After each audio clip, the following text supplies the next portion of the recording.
मैं DElEd fourth semester के सभी बच्चों का स्वागत करता हूं।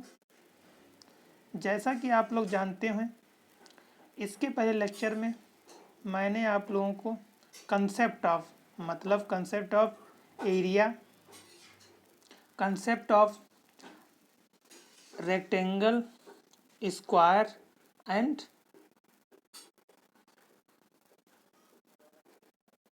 त्रिभुज के बारे में बताया कि स्क्वायर क्या होता है, रेक्टेंगल क्या होता है और त्रिभुज क्या होता है।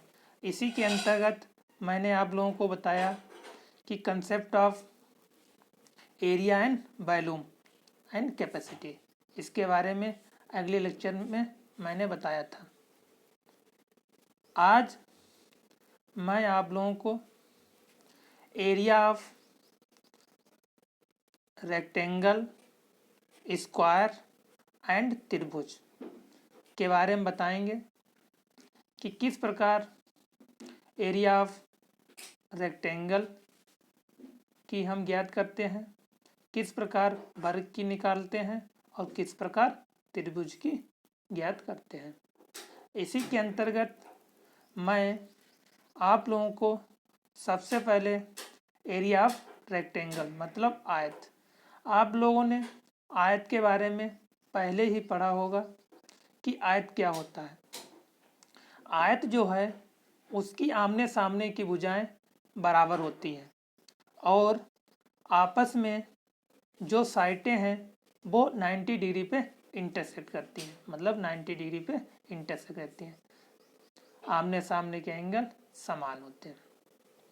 इससे ये पता चला कि आयत के चारों एंगल आपस में सेम होते हैं।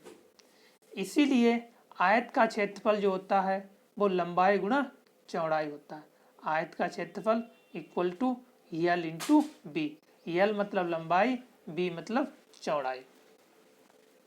यहीं से आप लोग आयत का क्षेत्रफल ज्ञात करेंगे। हो सकता कि आप लोगों को इसी के अंतर्गत आयत का क्षेत्रफल दिया हो तो साइटें निकाल नहीं हो सकती हैं, या आयत का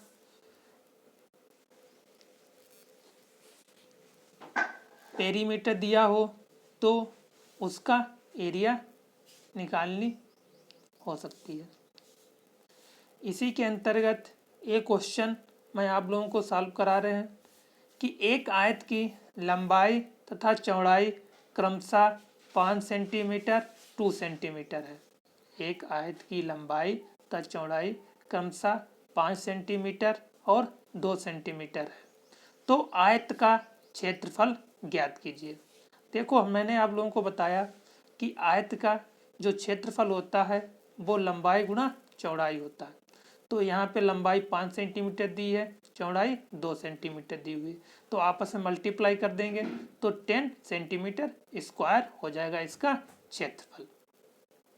इसी के अंतर्गत आप लोगों को जब स्क्वायर दिया हो, आप लोग जानते हैं कि स्क्वायर जो होता है उसकी चारों भुजाएं आपस में बराबर होती हैं। इसी को हिंदी में वर्ग कहते हैं। उसकी जब आपस में भुजाएं, चारों भुजाएं आपस में समान होगी तो लंबाई गुणा चौड़ाई, क्योंकि आयत का क्षेत्रफल आप लोगों ने पढ़ा है लंबाई गुणा चौड़ाई। अब देखिए, लंबाई भी इक्वल है और चौड़ाई भी इक्वल है, मतलब लंबाई मैंने मान ली ए है तो चौड़ाई भी ए होगी, क्योंकि वर्ग है, इक्वल होगी। तो यहाँ से फार्मूला वर्ग का क्षेत्रफल क्या हो जाएगा, ए इंटू ए, मतलब लंबाई गुणा चौड़ाई, तो ए स्क्वायर, तो यहाँ से ए स्क्वायर। तो इससे ये सिद्ध हुआ कि वर्ग का क्षेत्रफल जो होता है वो ए स्क्वायर होता है। इसी प्रकार क्वेश्चन दिया है किसी एक वर्ग की भुजा 5 सेंटीमीटर है तो वर्ग का क्षेत्रफल ज्ञात कीजिए। अब देखो, वर्ग की भुजा क्या है, 5 सेंटीमीटर है, तो प्रत्येक भुजा क्या होंगी, बराबर होंगी, क्योंकि वर्ग है। तो 5 का स्क्वायर मतलब 25 सेंटीमीटर स्क्वायर आ जाएगा।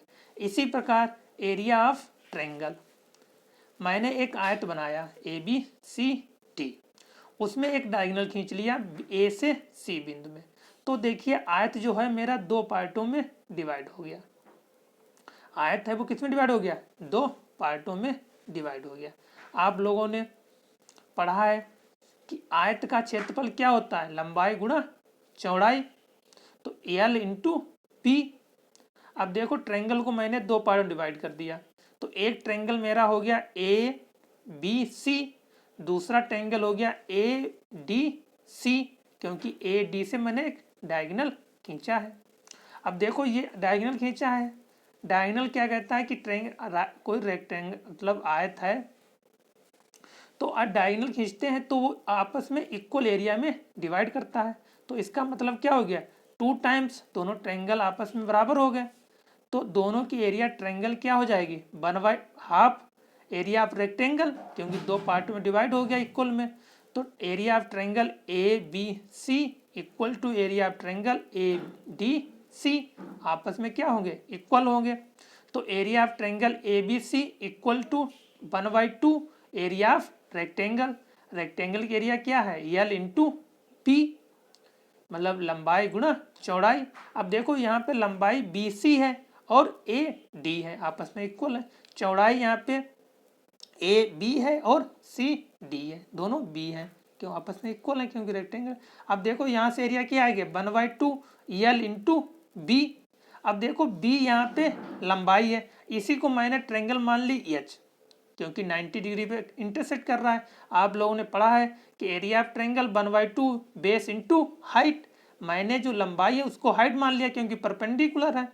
तो यहाँ से एरिया क्या हो गया, 1/2 आधार इंटू ऊंचाई, मतलब एल इंटू बी, बी को मान लिया एच। यहाँ से आप लोगों को एरिया ऑफ ट्रायंगल का फार्मूला निकल के आ गया 1/2 आधार इंटू ऊंचाई, मतलब बी इंटू एच, क्योंकि ऊंचाई जो होती है वो 90 डिग्री पे ही होती है, परपेंडिकुलर होती है। अब आप लोगों ने देखा कि परपेंडिकुलर क्या है, यहाँ पे रेक्टेंगल है, क्योंकि परपेंडिकुलर रेक्टेंगल क्या होता है, परपेंडिकुलर ही इंटरसेक्ट लाइन करता है, इसलिए area of triangle 1/2 Aadhaar into ऊंचाई।